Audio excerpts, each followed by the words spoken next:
Hello दोस्तों, मैं सुनीति फिर से आपका अपने चैनल हिंदी मिरर पर स्वागत करती हूँ। कैसे हैं आप सब दोस्तों? आज की वीडियो में हम प्रेमचंद जी की बहुचर्चित कहानी ईदगाह लेकर आए हैं। इसमें प्रेमचंद जी ने समाज की गंभीर समस्या जो कि गरीबी है का चित्रण किया है। साथ ही उन्होंने बाल मनोविज्ञान का भी सुंदर चित्रण किया है। यह कहानी यूजीसी नेट के साथ साथ बीए, एमए और सेट और टेट के लिए भी महत्वपूर्ण है। यह सभी पाठ्यक्रम में शामिल है, इसलिए आज की वीडियो आप ध्यान से देखना, ये आपके लिए लाभदायक सिद्ध होने वाली है। और मेरा उन लोगों से अनुरोध है जिन्होंने अभी तक चैनल को सब्सक्राइब नहीं किया है वो चैनल को सब्सक्राइब कर दें।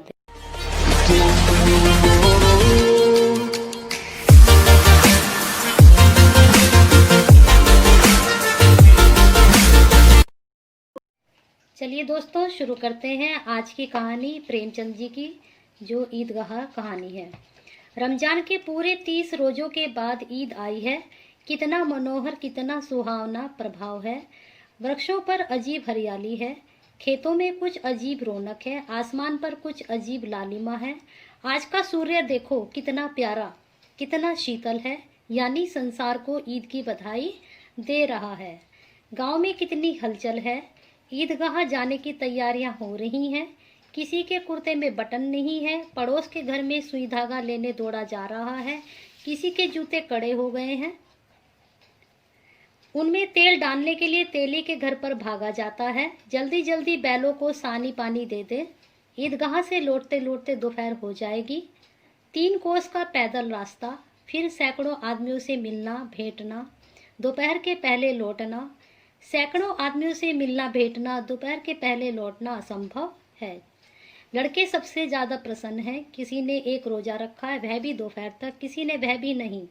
लेकिन ईदगाह जाने की खुशी उनके हिस्से की चीज है।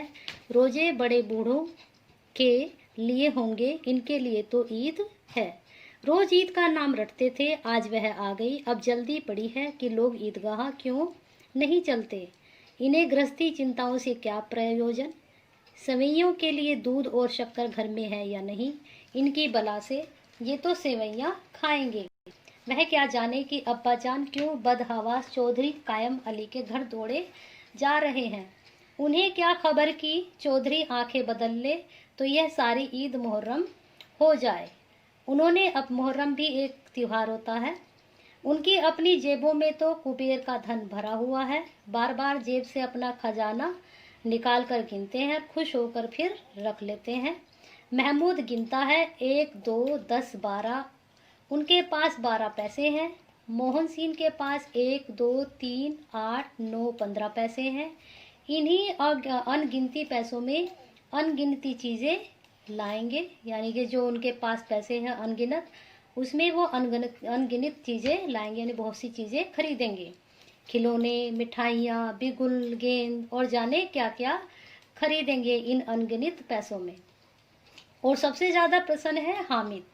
वह 4-5 साल का गरीब सूरत दुबला पतला लड़का, जिसका बाप गत वर्ष यानी कि जो पिछले वर्ष थे हैजे की भेंट हो गया था, और माँ न जाने क्यों पीली पीली होती एक दिन वह भी मर गई। किसी को पता नहीं चला क्या बीमारी है, कहती तो कौन सुनने वाला था। जब उसके पिताजी गुजर गए तो फिर घर में कोई और करने वाला नहीं था, तो हामिद की माताजी भी स्वर्गवास हो गई। दिल पर जो कुछ बीतती थी वह दिल में ही सहती थी, और जब न सहा गया तो संसार से विदा हो गई। अपने पति के वियोग में वह भी चल बसी, और हामिद उनका एकमात्र पुत्र था। हामिद अपनी बड़ी बूढ़ी दादी अमीना की गोद में सोता है, और उतना ही प्रसन्न है जितना वह माँ बाप के साथ प्रसन्न रहता था। अब वह अपनी दादी के साथ रहता है। उसके अब्बा जान रुपये कमाने गए हैं, बहुत सी थैलियां लेकर आएंगे। अम्मी जान अल्लाह मियाँ के घर से उसके लिए बड़ी अच्छी अच्छी चीजें लाने गई हैं, इसलिए हामिद प्रसन्न है। आशा तो बड़ी चीज है, और फिर बच्चों की आशा, उनकी कल्पना तो राई का पर्वत बना लेती है।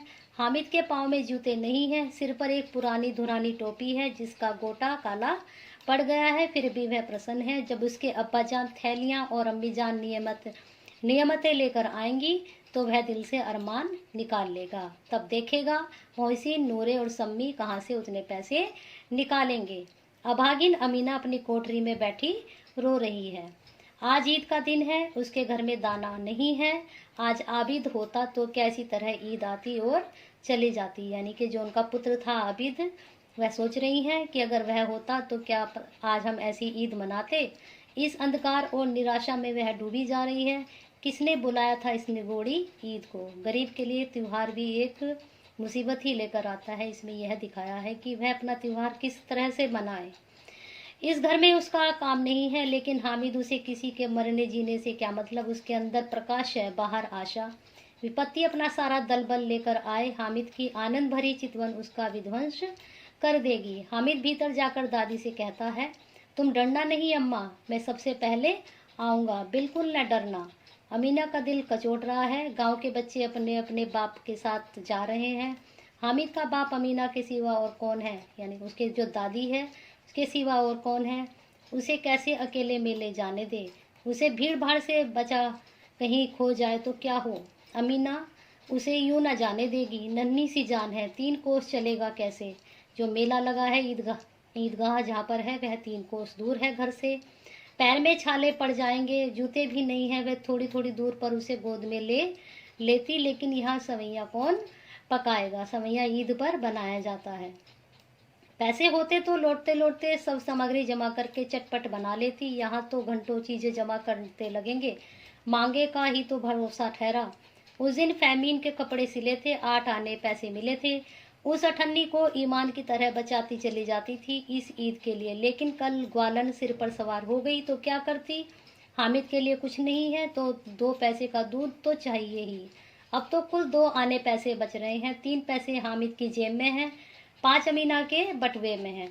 यही तो बिसात है और ईद का त्योहार है। अल्लाह ही बड़ा बेड़ा पार लगाएगा। धोबन और नाइन और मेहतरानी और चुड़ियारिन तभी सभी तो आएंगी। सभी को सिवैयाँ चाहिए और थोड़ा किसी को आंखों नहीं लगता है। किस किस से मुंह चुराएगी, और मुंह क्यों चुराए। साल भर का त्योहार है। जिंदगी खैरियत से रहे, उनकी तकदीर भी तो उसी के साथ है। बच्चे को खुदा सलामत रखे, ये दिन भी कट जाएंगे। दादी त्योहार के बारे में सोच रही है। गांव से मेला चला और बच्चों के साथ हामिद भी जा रहा था। कभी सबके सब दौड़कर आगे निकल जाते, फिर कभी पेड़ के नीचे खड़े होकर साथ वालों का इंतजार करते।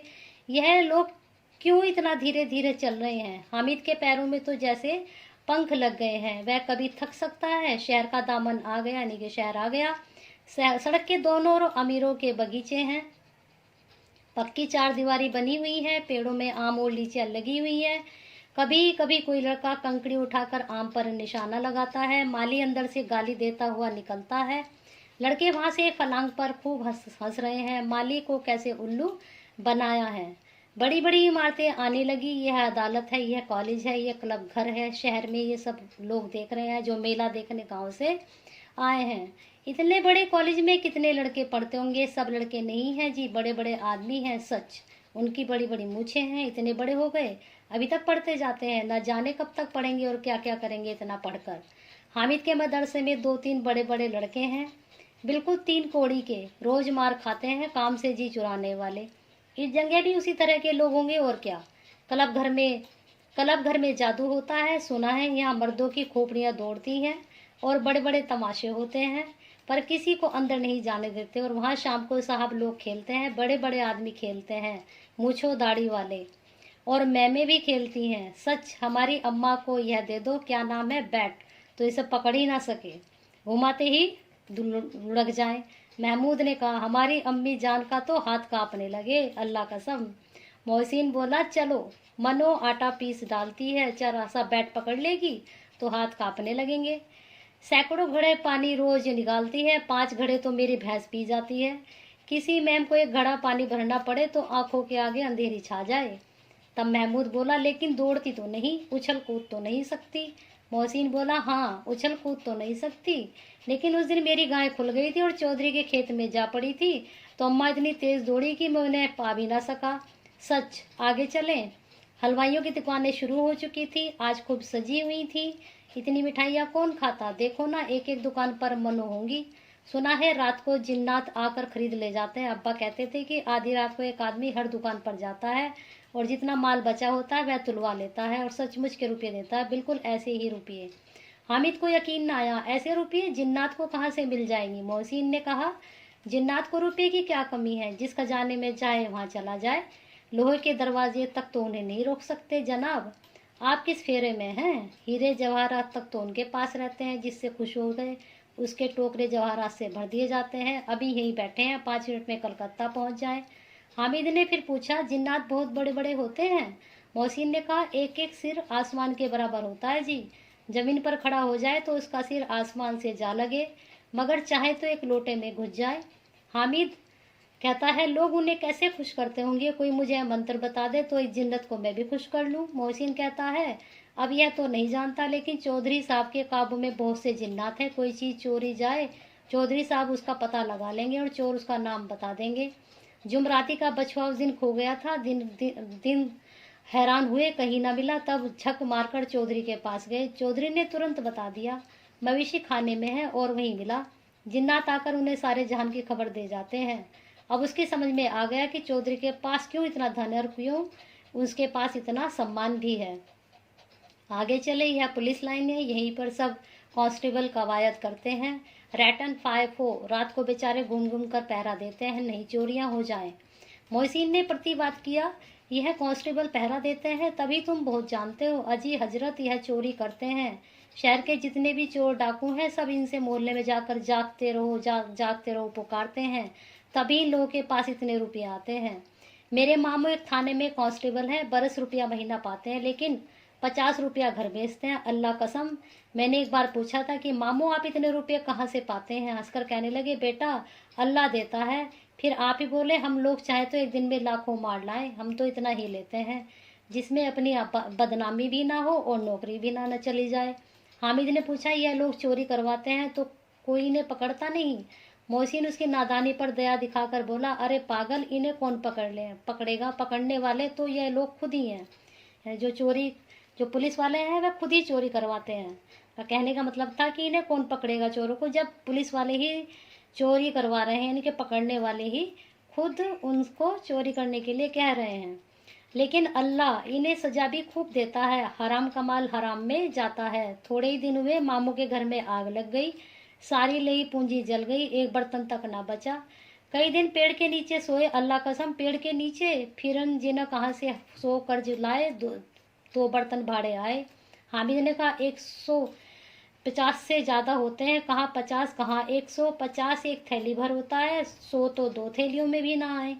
अब बस्ती घनी होने लगी, ईदगाह जाने वाली की टोलियां नजर आने लगी, एक से एक भड़कीले वस्त्र पहने हुए, कोई इक्के तांगे पर सवार, कोई मोटर पर, सभी इस्त्र में बसे, सभी के दिलों में उमंग। ग्रामीणों का छोटा सा दल अपनी विपन्नता से बेखबर, संतोष और धैर्य में मगन चला जा रहा था।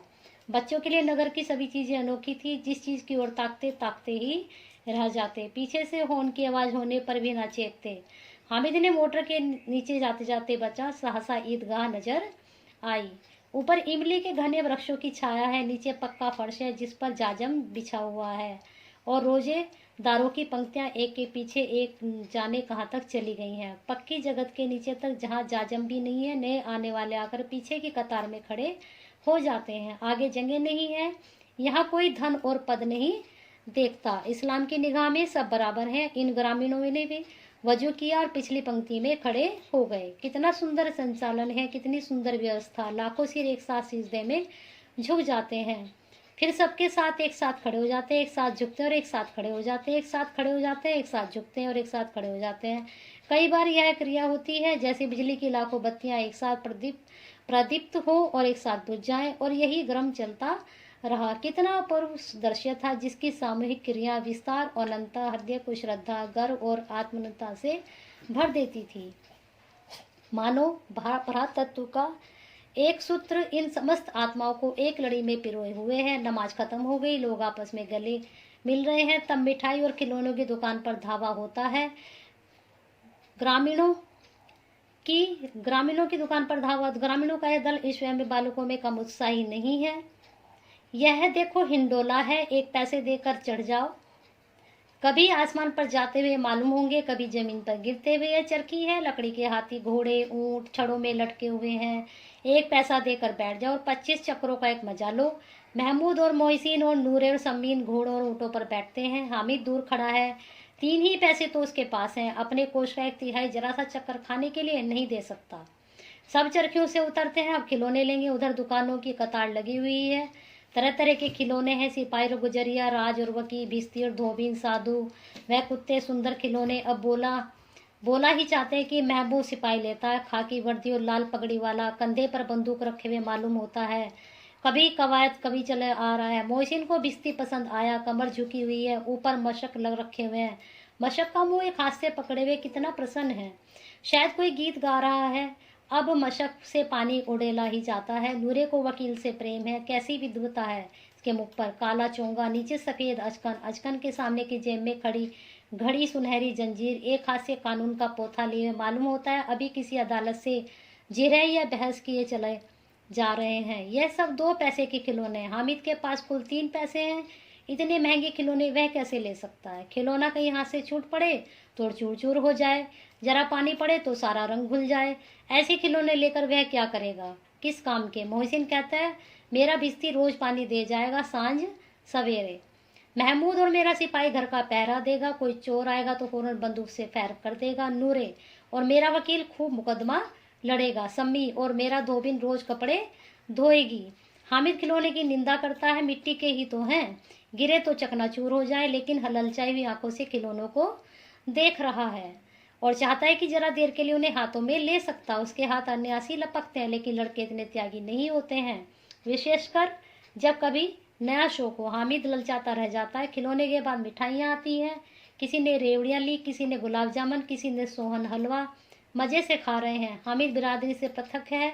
अभागे के पास 3 पैसे हैं, क्यों नहीं कुछ लेकर खाता? ललचाई आंखों से सबक और देखता है। मोहसिन कहता हामिद रेवड़ी ले जा, कितनी खुशबूदार है।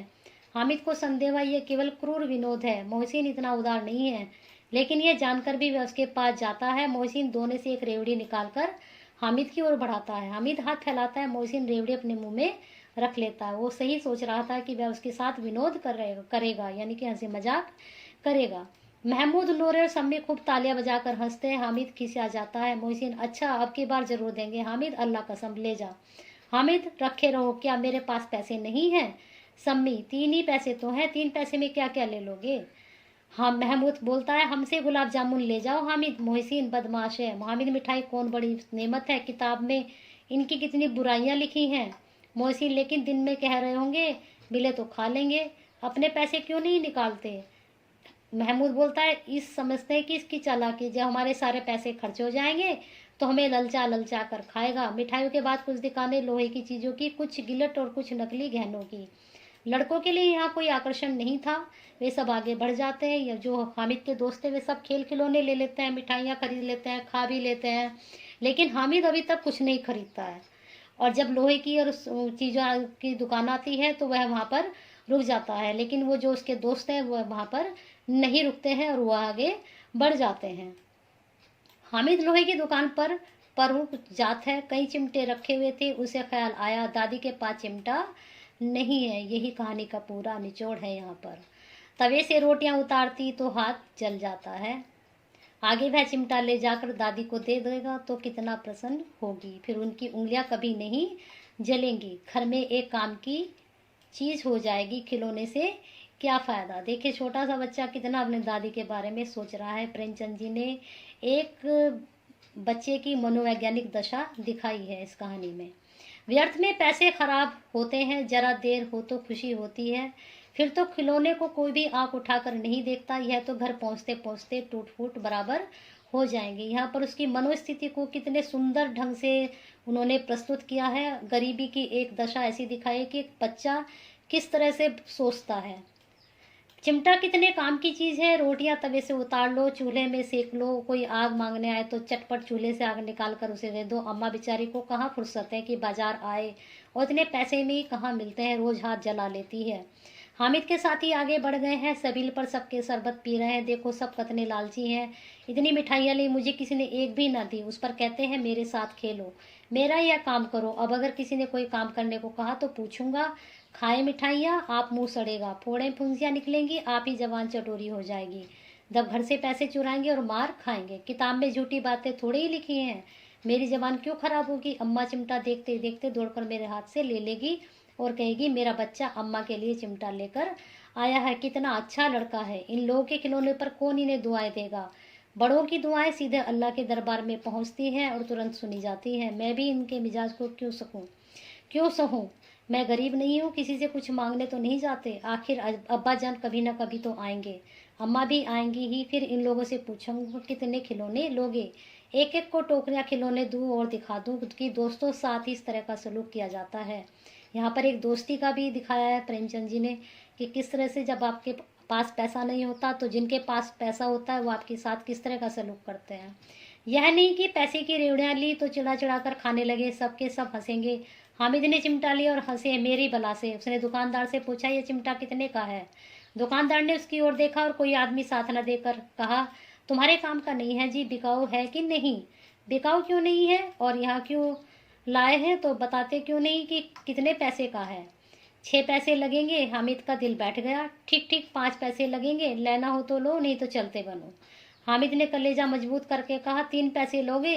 यह कहते हुआ वह आगे बढ़ गया। दुकानदार की घुड़कियां ना सुने, लेकिन दुकानदार ने घुड़कियां नहीं दी, बुलाकर चिमटा दे दिया।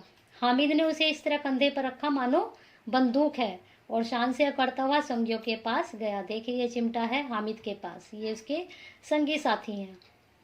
जरा सुन के सबके सब क्या वो आलोचनाएं करते हैं। मोहसिन ने हंसकर कहा ये चिमटा क्यों लाया पगले। यह जब उसके दोस्त हैं ये सब मिलकर उसकी आलोचनाएं करते हैं तो मोहसिन ने हंसकर जो उसका दोस्त है उससे बोला कि यह चिमटा क्यों लाया है तू, क्या करेगा इसका। हामिद ने चिमटे को जमीन पर पटक कर कहा जरा अपना भिस्ती जमीन पर गिरा दो, सारी पसलियां चूर चूर हो जाए बचा की। महमूद बोला तो यह चिमटा कोई खिलौना है। हामिद बोला खिलौना क्यों नहीं है, अभी कंधे पर रखा बंदूक हो गई, हाथ में ले लिया फकीरों का चिमटा हो गया। चाहूँ तो इससे मजीरे का काम भी ले सकता हूँ। एक चिमटा जमा दूँ तो तुम लोगों के बारे सारे खिलौनों की जान निकल जाए। तुम्हारे खिलौना कितने ही जोर लगाए पर मेरे चिमटे का बाल भी बांका नहीं कर सकते। मेरा बहादुर शेर है चिमटा। देखिए यहाँ पर एक चिमटे के कितने सारे गुण इस बच्चे ने बता दिए।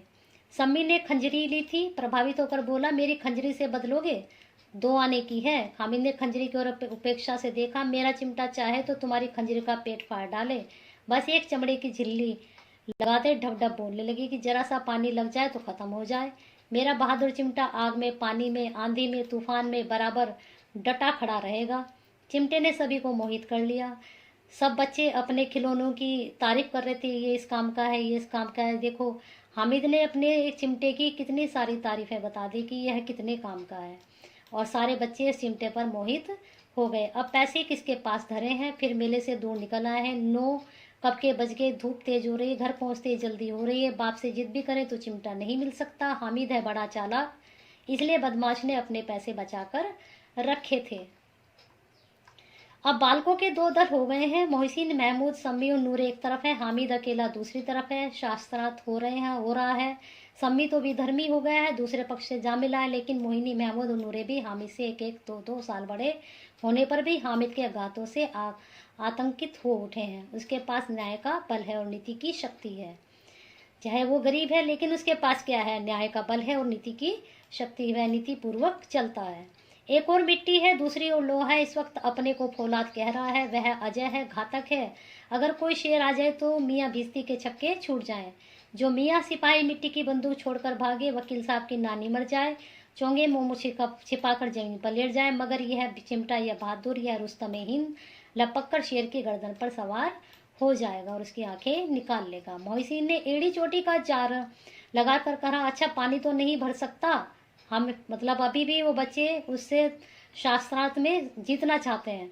तब मोहसिन ने कहा कि अच्छा यह चिमटा पानी तो नहीं भर सकता है। हामिद ने चिमटे को सीधा खड़ा करके कहा भिस्ती को डांट बताएगा तो दौड़ा हुआ पानी लाकर उसके द्वार पर छिड़कने लगेगा। मोहसिन परास्त हो गया, पर महमूद ने कुमुक पहुंचाई अगर बचा पकड़ जाए तो अदालत में बंदे बंदे फिरेंगे, तब तो वकील साहब के पैरों पड़ेंगे। हामिद इस प्रबल तर्क का जवाब ना दे सका। उसने पूछा हमें पकड़ने कौन आएगा। नूरे ने अकड़ कर कहा यह सिपाही बंदूक वाला। हामिद ने मुंह चढ़ाकर कहा यह बेचारे हमें बहादुर रुस्तमे हिंद को पकड़ेंगे। अच्छा आओ अभी जरा कुश्ती हो जाए, इस सूरत को देखकर दूर भागेंगे, पकड़ेंगे क्या बेचारे। मोहसिन ने एक नई चोट सूझ गई, तुम्हारे चिमटे का मुंह रोज आग में जलेगा। उसने समझा कि हामिद लाजवाब हो जाएगा, उसे कोई जवाब नहीं सूझेगा, लेकिन यह बात न हुई। हामिद ने तुरंत जवाब दिया, आग में बहादुरी कूदते हैं जनाब, तुम्हारे यहाँ वकील सिपाही और भिश्ती लड़ियों की तरह घर में घुस जाएंगे। आग में वह काम है जो रुस्तम हिंदी कर सकता है। महमूद ने एक और जोर लगाया, वकील साहब कुर्सी मेज पर बैठेंगे, तुम्हारा चिमटा तो बावर्ची खाने में जमीन पर पड़ा रहने के सिवा और क्या कर सकता है। इस तर्क से सम्मी और नूरे को भी सजी कर दिया। कितने ठिकाने की बात कही है पट्टे ने, चिमटा बावर्ची खाने में पड़ा रहने के सिवा और क्या कर सकता है। हामिद को कोई फड़कता हुआ जवाब न सूझा तो उसने धांधली शुरू की, मेरा चिमटा बावर्ची खाने में नहीं रहेगा, वकील साहब कुर्सी पर बैठेंगे तो जाकर उन्हें जमीन पर पटक देगा और उनका कानून उनके पेट में डाल देगा। बात कुछ बनी नहीं, खाल गाली गलोच थी, लेकिन कानून के पेट में डालने में बात छा गई। ऐसी छाई कि तीनों सुरमा मुंह ताकते रह गए। कोई धलचा कानकोवा किसी गंडे वाले कौवे को काट गया हो। कानून मुंह से बाहर निकलने वाली चीज है, उसके पेट के अंदर डाल दिया जाना बेतुकी सी बात होने पर भी कुछ नयापन रखती है। इस हामिद ने मैदान मार लिया, उसका एक चिमटा रुस्तम हिंद है। अब इसमें मोहसिन, महमूद, नूरे, सिम्मी किसी को भी कोई आपत्ति नहीं हो सकती। इन बच्चों ने पूरे जोर लगाए कि वह उसको लाजवाब करें हामिद को, लेकिन वह उसको लाजवाब यानी कि उसको कोई निरुत्तर नहीं कर सका। विजेता को हराने वाले से जो सत्कार मिलना स्वाभाविक है वह हामिद को भी मिला। जब उसने सबको हरा दिया तो वह जो उसको सम्मान मिलना था वह उसको मिला। औरों ने 3-3, 4-4 आने पैसे खर्च किए पर कोई काम की चीज नहीं ला सके। हामिद ने 3 पैसे में रंग जमा दिया। सची तो है, खिलौनों का क्या भरोसा, टूट फूट जाएगी। हामिद का चिमटा तो बना रहेगा परसों। संधि की शर्तें तय होने लगी। मोहसिन ने कहा, जरा अपना चिमटा दो, हम भी देखें। तो हमारे भिश्ती लेकर देखो। महमूद और नूरे ने भी अपने अपने खिलौने पेश कर दिए। जहाँ ये बच्चे उसके हाथ में खिलौने नहीं दे रहे थे अपने देखने के लिए, ना ही उसको खाने के लिए कुछ दे रहे थे, अब उसका चिमटा देखने के बहाने अपने खिलौने उसको देने लगे। हामिद की इन शर्तों को मानने में कोई आपत्ति न थी। चिमटा बारी बारी से सबके हाथ में गया और उनके खिलौने बारी बारी से हामिद के हाथ में आए। कितने खूबसूरत खिलौने। हामिद ने हारने वालों के आंसू पोंछे, मैं तुम्हें चिढ़ा रहा था। यह चिमटा भला इन खिलौनों की क्या बराबर होगा मालूम होता है।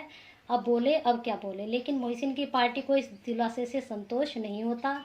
चिमटे का सिलका खूब बैठ गया है, चिपका हुआ टिकट अब पानी से नहीं छूट रहा है। मोहसिन, लेकिन खिलौने के लिए कोई हमें दुआ तो ना देगा। अब उन बच्चों की समझ में भी ये बात आ गई। दुआ को लिए फिरते हो, उल्टे मारना पड़े। अम्मा जरूर कहेगी कि मेले में यही मिट्टी के खिलौने मिले। हामिद को स्वीकार करना पड़ा कि खिलौने को देखकर किसी की माँ इतनी खुश ना होगी जितनी दादी चिमटे को देखकर खुश होगी। अब हामिद ने तो ये सोच कर लिया था कि दादी बहुत खुश होगी और ये बच्चों के खिलौने से कुछ नहीं होगा, वे मिट्टी के खिलौने बेकार हो जाएंगे, उनके दुआ नहीं मिलेगी। अब उन बच्चों को भी इस बात को मानना पड़ा कि हाँ, हमारे खिलौने बेकार हैं, ये मिट्टी के हैं, टूट जाएंगे और हमारे माँ बाप इसको देखकर खुश नहीं होंगे और वो हमें कोई दुआ भी नहीं देंगे, लेकिन दादी खुश होगी और उसको देखकर भी दुआएं देगी। 3 पैसों में ही इसने सब कुछ करना था और उन पैसों को इस उपाय पर पछतावे का बिल्कुल जरूरत न थी। फिर अब तो चिमटा रुस्तम हिंद है और सभी खिलौनों का बादशाह। इतने सारे गुण भी बता दिए थे हामिद ने उसके चिमटे के। रास्ते में महमूद को भूख लगी, उसके बाप ने केले खाने के लिए दिए। महमूद ने केवल हामिद को साजी बनाया, उसके अन्य मित्र मुंह ताकते रह गए। उस चिमटे का प्रसाद था। 11 बज गए, गांव में हलचल मच गई, मेले वाले आ गए। मोहसिन की छोटी बहन दौड़कर भिश्ती उसके हाथ से छीन लिया और हमारी खुशी के जा उछली तो मियाँ भिश्ती नीचे आ रहे और 16 लोग सिधार यानी कि वो वहीं पर गिरकर टूट गए। इस पर भाई बहन में मारपीट हुई, दोनों में खूब रोए। उसकी अम्मा यह शोर सुनकर बिगड़ी और दोनों के ऊपर से 2-3 चांटे और लगाए। मियाँ नूरे के वकील कांत उसके प्रतिष्ठा कुल इससे ज्यादा गौरवमय हुआ। वकील जमीन पर या ताक पर हो नहीं बैठ सकता, उसकी मर्यादा का विचार तो करना ही होगा। दीवार में खुटियां गाड़ी गई पर उनकी लकड़ी का एक पटरा रखा गया, पटरे पर कागज का कालीन बिछा दिया गया। वकील साहब रोज भोज की भांति सिंहासन पर भेजा रहे। नूरे ने उन्हें पंख झलना शुरू किया। अदालतों में खरकी टट्टियां और बिजली और पंखे रहते हैं, क्या यहाँ मामूली पंखा भी ना हो? कानून की गर्मी दिमाग पर चढ़ जाएगी कि नहीं? बांस का पंखा आया, नूरे हवा में करने लगे, मालूम नहीं पंखे की हवा से या पंखे की चोट से। वकील साहब स्वर्गलोक से मृत्युलोक में आ रहे और उनकी माटी का चोला माटी में मिल गया, यानी कि मिट्टी का खिलौना था वह भी टूट गया। फिर बड़े जोर शोर से मातम हुआ और वकील साहब की अस्थि घोड़े पर डाल दी गई। अब रहा महमूद का सिपाही, उसे चटपट गांव का पहरा देने का चार्ज मिल गया और वकील, लेकिन पुलिस का सिपाही कोई साधारण व्यक्ति तो नहीं जो अपने पैरों से चले या पालकी पर चलेगा। एक टोकरी है, उसमें कुछ लाल रंग के फटे पुराने चिथड़े बिछाए गए जिसमें सिपाही साहब आराम से लेटे हैं। नूरे ने यह टोकरी उठाई और अपने द्वार का चक्कर लगाने लगे। उनके दोनों छोटे भाई सिपाही की तरह छोने वाले जागते रहो पुकारते चलते हैं, मगर रात तो अंधेरी होनी चाहिए। नूरे को ठोकर लग जाती है, टोकरी उसके हाथ से छूटकर गिर पड़ती है और मियाँ सिपाही बंदूक लिए जमीन पर आ जाते हैं और उनकी एक टांग में विकार हो जाते हैं, यानी कि एक टांग उनकी खराब हो जाती है, टूट जाती है। महमूद को आज ज्ञात हुआ कि अच्छा डॉक्टर है, उसको ऐसा मरहम मिल गया जिससे वह टूटी टांग को आनंद फानंद जोड़ देता है। केवल गूलर का दूध चाहिए, गूलर का दूध आता है, टांग जवाब दे देती है। शल्य क्रिया सफल हुई, तब उसकी दूसरी टांग भी तोड़ दी जाती है। कम से कम एक जगह आराम से बैठ तो सकता है, एक टांग से तो चल नहीं सकता, न बैठ सकता था। अब यह सिपाही सन्यासी हो गया है, अपनी जगह पर बैठा बैठा पैरा देता है, कभी कभी देवता भी बन जाता है। उसके सिर पर झालरदार चापा खुरच दिया गया, अब उसका जितना रूपांतर चाहो कर सकते हो। कभी कभी तो उसे बाट का काम भी ले आता है। मियाँ हामिद का हाल सुनिए। अब ये जो बच्चे खिलौना लाए थे वो खिलौने से खेल रहे हैं और सबके खिलौने धीरे धीरे टूट रहे हैं जो मिट्टी के थे। अमीना उसकी आवाज़ सुनते ही दौड़ी, उसके गोद में उठाकर प्यार करने लगी। सासा उसके हाथ से चिमटा देखकर वह चौंकी। यह चिमटा कहाँ था? मैंने मोल लिया है। क्या पैसे में? 3 पैसे दिए। अमीना ने छाती पीट ली। कैसा बेसमझ लड़का है कि दोपहर हुआ कुछ खाया ना पिया, लाया क्या? चिमटा। सारे मेले में तुझे और कोई चीज न मिली, लोहे लोहे का चिमटा उठा लाया। हामिद ने अपराधी भाव से कहा, तुम्हारी उंगलियां तवे से जल जाती थी इसलिए मैंने इसे लिया। बुढ़िया का क्रोध तुरंत स्नेह में बदल गया और स्नेह भी नहीं तो प्रगल्भ होता है और अपनी सारी कसक शब्दों में बिखेर देता है। यह मूक स्नेह था, यानी कि चुपचाप जो महसूस किया जाता वह स्नेह उस दादी के मन में था, खूब ठोस रस और स्वाद से भरा हुआ। बच्चे में कितना व्याप, कितना सद्भाव, कितना विवेक है, कितनी समझदारी है। दूसरों को खिलौना लेते और मिठाई देखकर उसके मन का कितना ललचाया होगा। अब उस दादी को अपने हामिद पोते का एहसास हुआ कि वह जब मेले में गया, उसने चिमटा खरीदा तो उसका जो पीड़ा उसने सही वहाँ पर, वो उसका एहसास उसकी दादी को हुआ। इतना जब्त इसने कैसे किया होगा, इतना सहन इसने कैसे किया होगा वहाँ पर। वहाँ भी इसे अपनी बुढ़िया दादी की याद बनी रही। अमीना का जो मन था वह गदगद हो गया और वह बड़ी विचित्र बात हुई। हामिद इसको इस चिमटे से भी बड़ी विचित्र। बच्चे हामिद ने बूढ़े हामिद का पाठ खेला था। बुढ़िया अमीना बालिका अमीना बन गई। जो हामिद था उसने बूढ़े हामिद का पाठ खेला और बुढ़िया अमीना जो थी वह बालिका बन गई। वह रोने लगी, दामन फैलाकर हामिद के लिए दुआ देती जाती थी और आंसू की बड़ी बड़ी बूंदें गिराती जाती थी। हामिद इसका रहस्य क्या समझता कि उसकी दादी उसको कितना प्यार करती है और वह भी अपनी दादी को कितना प्यार करता है। मेले में सब बच्चों ने खिलौने खरीदे और वह अपनी दादी के बारे में सोचकर चिमटा लेकर आया। तो प्रेमचंद जी ने बहुत ही सुंदर चित्रण किया है एक बच्चे के मनोविज्ञान का, कि एक गरीबी में एक बच्चा रहता है और वह उसके बाद भी कितने विवेक से और कितनी सद्बुद्धि से काम लेता है। तो उन्होंने यह दिखाया है कि एक गरीब का बच्चा भी कितने अच्छे तरह से चीज़ों को सोच सकता है। अगर आपको यह वीडियो पसंद आई है, यह कहानी पसंद आई है, तो इस पर एक लाइक एंड शेयर ज़रूर करें और हिंदी मिरर भी सुनीति के साथ अपना प्यार ऐसे ही बनाए रखें। और अगर आप तक चैनल को सब्सक्राइब नहीं किया है तो चैनल को सब्सक्राइब करें। वीडियो से रिलेटेड आपको कोई भी बात पूछनी है तो आप कमेंट सेक्शन में शेयर कर सकते हैं। हमारे साथ अपना साथ ऐसे ही बनाए रखें।